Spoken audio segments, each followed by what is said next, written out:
Welcome back, everyone. With us, we have Robbie Stokes. If you remember from April, Robbie was with us at that point in time. Robbie was a former pharmacy owner, an operator for 18 years before he sold his stores and founded Lifeline RX Solutions, where he's currently the president and CEO. Welcome back, Robbie. It's great to have you. Brad, thank you so much for the opportunity, and hello.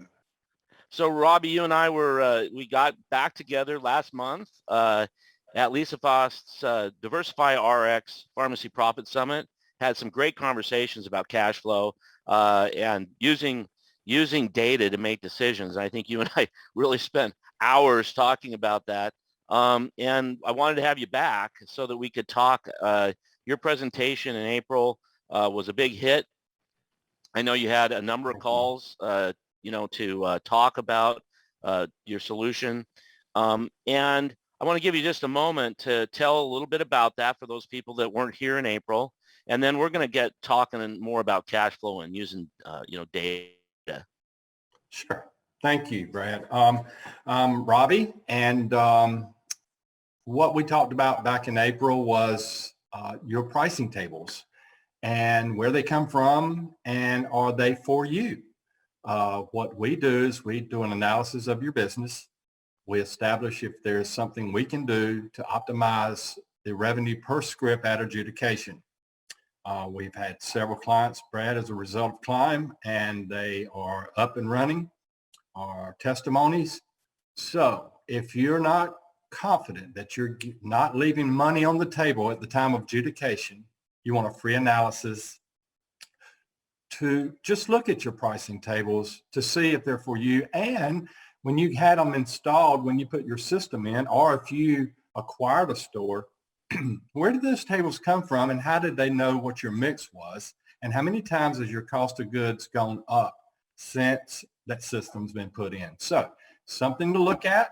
It's one of those pieces that make big differences. It takes it all. Do we save your life? No. What we do is we are a contributor in getting you the most out of that transaction. We optimize the transaction at adjudication. And it just gets you money that you're leaving on the table. But how do we know that until we do an analysis to establish where you are, and let us know if we can help. Thank you, Brad. Yeah. So, Robbie, just, typically you save, you help the customer, the pharmacy.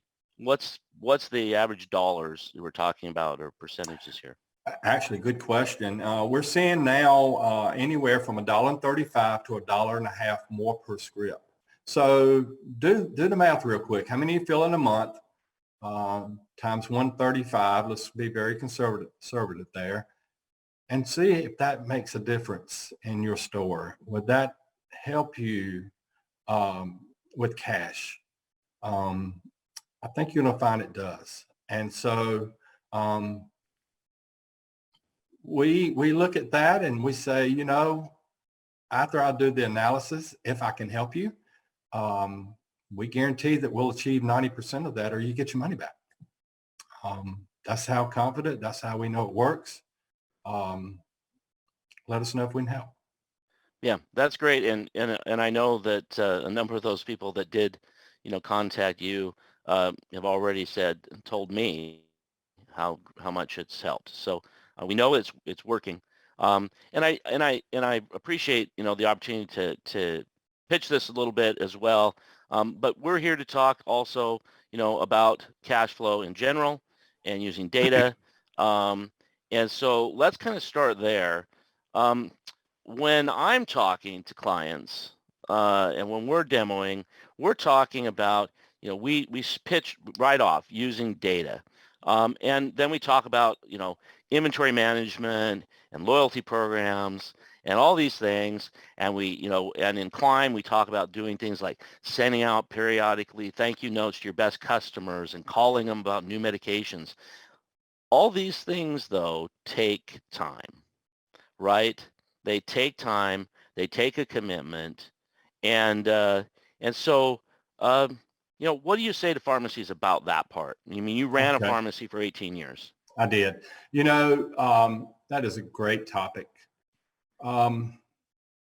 So let's start out with number one. I'm going to ask you a question. Are you sick and tired of being sick and tired? Ask yourself that.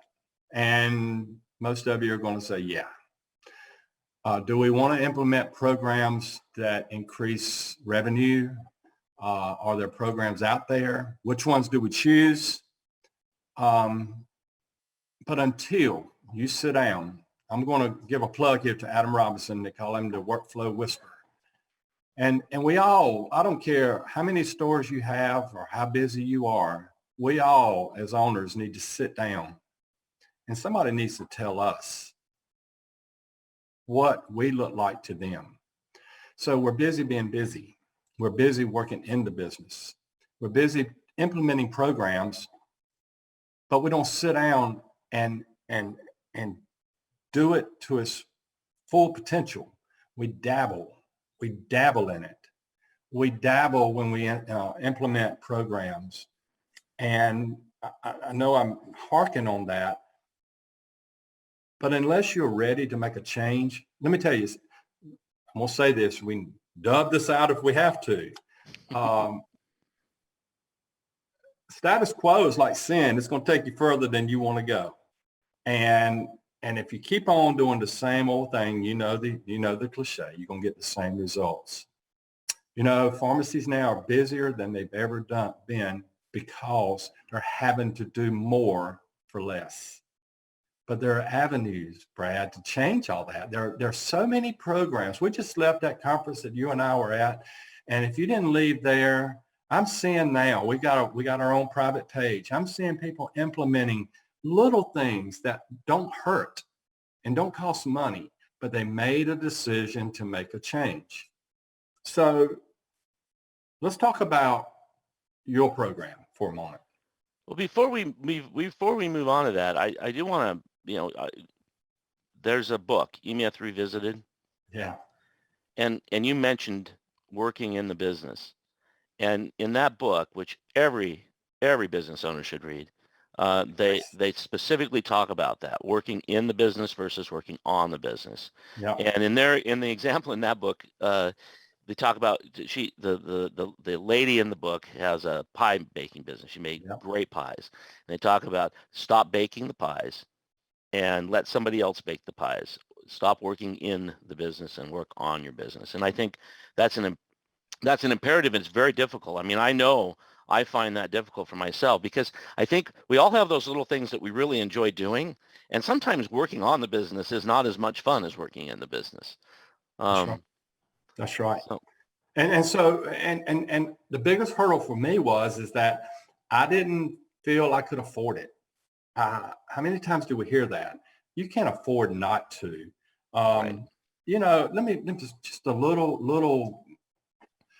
little thing here. How many of you have the telephone answering service that comes on, and if you're a doctor, press 2? Well, now, who should be answering line 2? The tech or the pharmacist or somebody that can answer their questions immediately or get done what they want done? They've called you. You've got him. How many opportunities do we have the chance to talk to the doctor? Most of the time they're too busy, but there should be a dedicated person to talk to that doctor. And our relationship should be built upon that phone call and a chance to say, hey, by the way, I'm doing this. If I can ever help any of your clients, let me know. It don't happen. It's just an avenue for a doctor to get in quicker. But we have the tools, Brad. We've got the tools. I guarantee you, I talked to, I don't know how many stores, and I'm asking for a certain report, and you'd be surprised how many will say, I didn't even know that was there. I'm not surprised. I hear it all the time. You've got a system that will help you and guide you to get to where you need to go, but you've got to dig in there and utilize the system and let it help you. And if you don't do that, I mean, I'm telling you, there's the reports, the management reports. Are they real? I don't know. Let's talk about that for a second. that information is only as good as the information you put in it. So if you've got fake information going in, you're getting misled information coming out. And we've got to decide if we're going to start getting real with the numbers too. So you can do all you want to do, but unless you got a way to gauge and measure it, you're just beating water. Yeah, and that you're absolutely right, and that is one of the things. So I'm writing an article, a CE credit article actually about the front end for America's Pharmacist magazine, and which is an NCPA magazine that probably all of you get. Um, and but in that, I actually pulled some real data from one of our customers that has 6 departments, and I can't show this data right now. I'll do it in a future climb. But until that article is published, I can't show the data, but I can share a piece of it. So what I did when I ran it, all they had ever run was a profit analysis report, which at least kudos to them for at least running the profit analysis report. And they looked at their departments, their 6 departments, to see which departments were the most profitable. And the OTC department was the most profitable, dollar profitable department. And so they were excited about that. The least profitable in dollar profit was seasonal. However, when I showed them the gross profit return on investment report, the story turned out to be very different. The the the most the department that was returning the greatest return on investment was seasonal. It was returning I think it was like 6.4 dollars for every dollar that they were investing. And we're OT, speaking of allergy and cold season. yes, exactly, right? Okay. The second best performer was their HBA, their home health and beauty, right? Their shampoos and deodorants and toothpaste. And it was doing 4.5, I think, dollars for every dollar they invested. And the norm, by the way, in the pharmacy industry is 2.7. So the worst performer was gifts.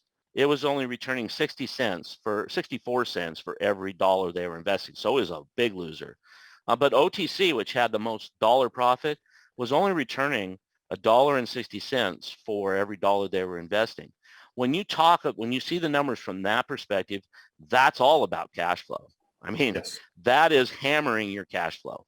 Yeah. And you have to go, if you can see those numbers, then you make real business decisions. And without that, you're blind. Yep. Exactly right. Exactly right. So you've got to be able to measure that, right? Yeah. You've got to have a system that will measure that and do that for you instead of you sitting down and having to take a pencil and a piece of paper and say, okay, we moved 1 toothpaste today. We moved this. There's systems that will help you get where you need to go. Another thing, why in the world would you load up your front end with OTCs and things that don't move if you're next door to a Publix or Kroger or TJ Maxx? I mean, you've got to go and see what they're not carrying for you to take advantage of that. You're not going to beat them. You're not going to beat them on the price. You can beat them on the service and the impulsive buys. But you've got to look at what's next to you and what they're doing. And we were those people. We were next to a food line, and our OTCs were limited to what we knew that they didn't have. We had some duplications, but some basics, right? I mean, some basics. Then but things that's the started thing. popping. You have to drill down and see what moves and what is and isn't selling. But what most importantly, what is that gross margin return on investment on those items? Because That's right. if they're, I mean, it's so simple when you think about it. If you said, listen, here's $10,000, you got $10,000 I'm going to invest in a stock. You're not going to invest in a stock that doesn't show any return. I mean, you'd be better off on some of these situations I see, you'd be better off renting out the front end of your business to something that's at least giving you some return, as opposed to trying to sell inventory that doesn't sell. And so to allude to that stock, Brad, that's why we have a broker, because I know just enough to get hurt. So I've got a specialist and I've got a pro and I've got somebody who knows that. So no different than your pharmacy. You've got to get people, you got to embrace these people that are out there that will help you get to where you want to go.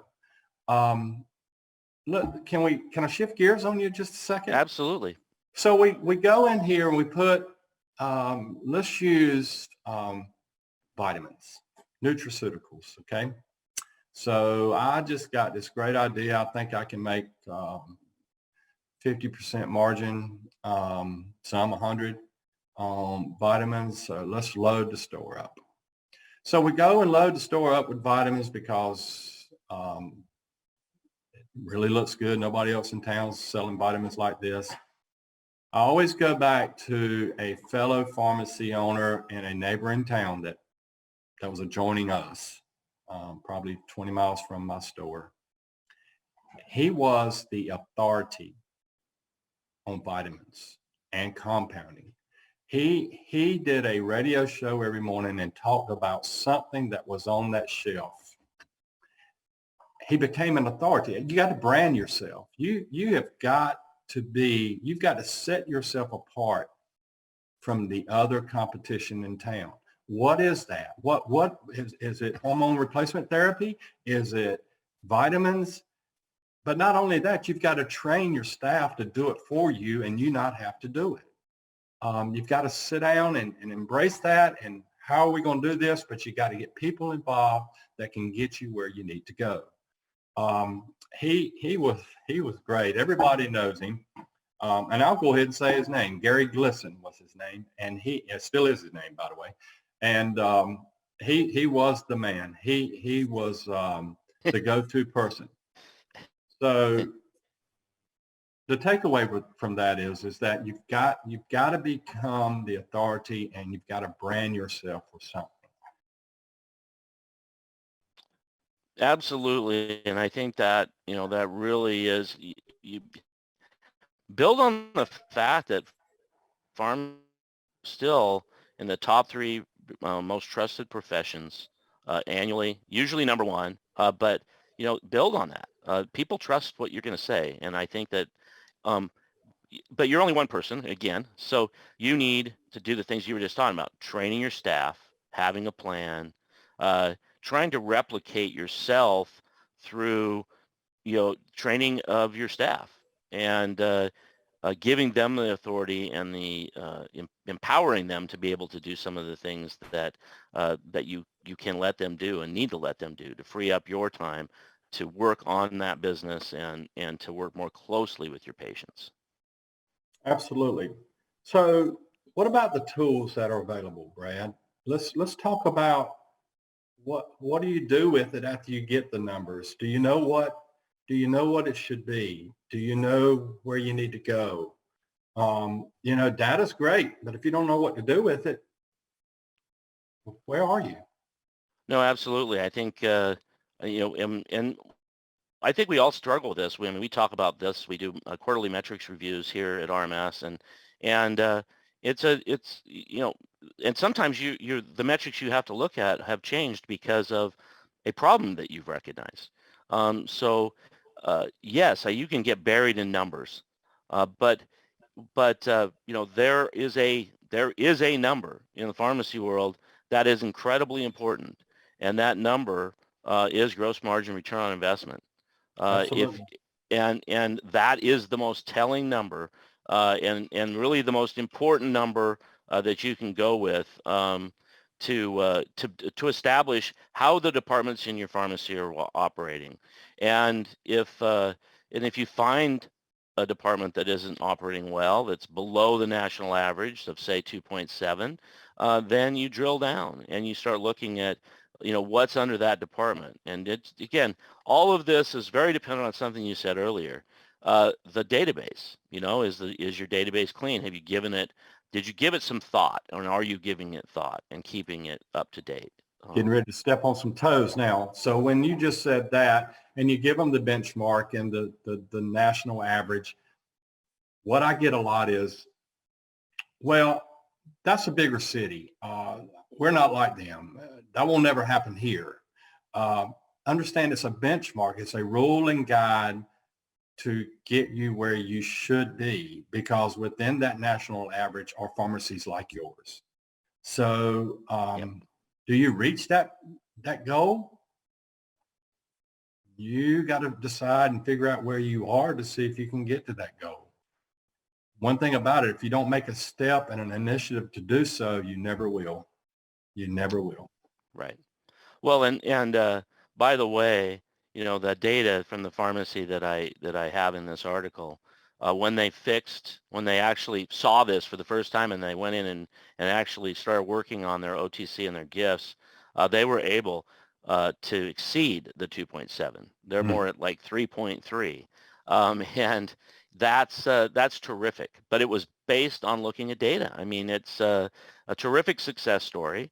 It doesn't take nearly the kind of commitment and time that people think it takes. it does not. So it just It takes the does not. commitment, right? And that Absolutely. and that really leads me to my last point on this is uh, all of us have a limited amount of time, but when we make a commitment to, make a commitment to a change and say, it's gonna take me I'm gonna do a half an hour a day, and it means instead of it being 6 months, it's gonna be 8 months to make this happen. But if you make that commitment and you work within the time constraints that you have, you can make this happen. And No doubt. But you first have to make your mind up that that's what you want to do. right, And then we have to get a game plan. And then we got to look, we as owners, we hold everybody else accountable, but who holds you accountable? And so there's help out there. There's ways and means to get you where you need to get. More so now than ever. Now, are they all good? No. But are there some great ones out there and sincere ones and honest ones? Absolutely. And Brad, you know who they are. I know who they are. Um, and so that's what this is all about, is networking and reaching out. And I used to go, I used to go to all these trade shows, and I felt like I was the lonely one there because um, I had a good business, but I was broke all the time. But I listened to all these people and I thought they were just, 10 foot tall and bulletproof. Um, but after you get one-on-one, they're just like me. They were just like I was. And so then we got to talking, and then we start to networking, and then we'd have a group, and as a group, we all got it going. So it's okay to reach out, and it's okay to um, get that help. But number one is you first have to make the choice to do so. You've got to sit down and make that choice. And if you don't do anything else out of this, number one, look at the tools that's being provided via Brad. But Adam Robinson, find his videos. He's going to hit you hard on the toe. And Brad, I got more to talk about, but I know we're short on time. I got to, what are well, those things? we can do it in the future. We can Yeah, come back, and this, folks, this is what Climb is about. Uh, Motivating you, giving you information to try to help you, bringing people together, right? The industry experts, your peers, coming together to try to improve your bottom line and improve patient outcomes. That's what we're here to do. Robbie, it's great to have you back. It was awesome it's spending time with you in Dallas. I look forward to us doing this again in the future. Folks, if you want to, if you want an extra $1.35 for every prescription you fill, talk to Robbie. We'll have his contact information up here in a moment, but give Robbie a call. Again, the services, you can have the evaluation for free, and then it's a guarantee. You get your money back if you sign up and he doesn't deliver. So, yeah, Robbie, thanks again. Brad. It's my pleasure as always to just sit down and talk shop. And Yes. so thank you for the opportunity. You have a great afternoon. Thank you. Bye-bye. Bye-bye.